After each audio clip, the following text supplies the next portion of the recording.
स्वागत है आप सभी का एक नई वीडियो श्रृंखला में। मेरा नाम है HP सोलंकी। हाल में विश्व आर्थिक मंच की वार्षिक बैठक का आयोजन स्विट्जरलैंड के दावोस में किया गया। ध्यान रहे यह 53वीं वार्षिक बैठक है। इस बैठक का उद्देश्य कोविड-19 महामारी और रूस यूक्रेन युद्ध से उत्पन्न अनिश्चितता वातावरण को स्थिर करना, साथ ही इसके जोखिमों को रणनीतिक रूप से कम करना है। अगर इसकी थीम की बात करें तो कोऑपरेशन इन ए फ्रेगमेंट वर्ल्ड है। इस बैठक में 130 देशों के 2700 से अधिक नेता शामिल होंगे। भारत के कई नेता, उद्यमी और युवा व्यवसायी शामिल होंगे। सभी का विचार बिंदु वैश्विक मुद्रास्फीति, जलवायु परिवर्तन और रूस यूक्रेन युद्ध जैसे ज्वलंत मुद्दों पर चर्चा करना है। आपकी जानकारी के लिए बता दें, विश्व आर्थिक मंच की स्थापना 1971 में हुई। इसका मुख्यालय जिनेवा स्विट्जरलैंड में है। यह सार्वजनिक निजी सहयोग हेतु अंतर्राष्ट्रीय संगठन है। शुरुआत में इसका नाम यूरोपियन मैनेजमेंट फोरम था।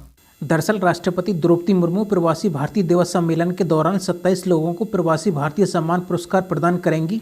आपकी जानकारी के लिए बता दें, इस वर्ष यह सम्मेलन इंदौर में 8 से 10 जनवरी के बीच आयोजित होगा। ध्यान रहे, पुरस्कार प्राप्तकर्ताओं में गोवाना के राष्ट्रपति मोहम्मद इरफान अली, अमेरिकी व्यवसायी दर्शन सिंह धालीवाल और DSB समूह के CEO पीयूष गुप्ता शामिल है। यह पुरस्कार प्रवासी भारतीयों को दिए जाने वाला सर्वोच्च पुरस्कार है। अन्य पुरस्कार प्राप्तकर्ताओं में FedEx कॉर्पोरेशन के CEO राजेश सुब्रम, ऑस्ट्रेलियाई अर्थशास्त्री चेन्नापति जगदीश और इजराइल आधारित शेफ रीना विनोद पुष्करण शामिल हैं।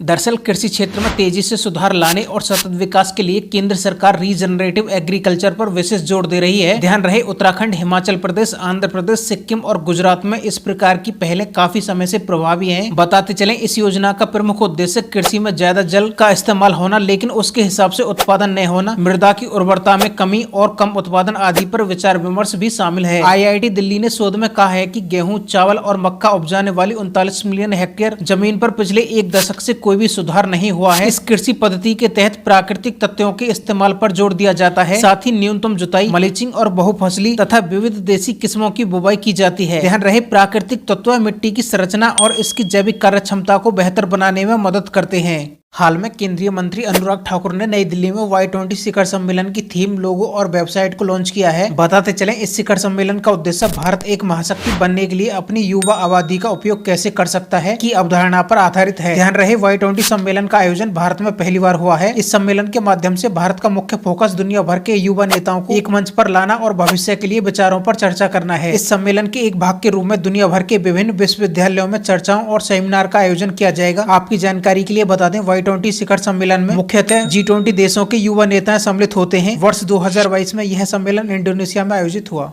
आपको हमारी ये वीडियो श्रृंखला कैसी लगी? आप लाइक या डिसलाइक का चुनाव कर सकते हैं। साथ ही HP सोलंकी स्टडी को सब्सक्राइब भी कर सकते हैं।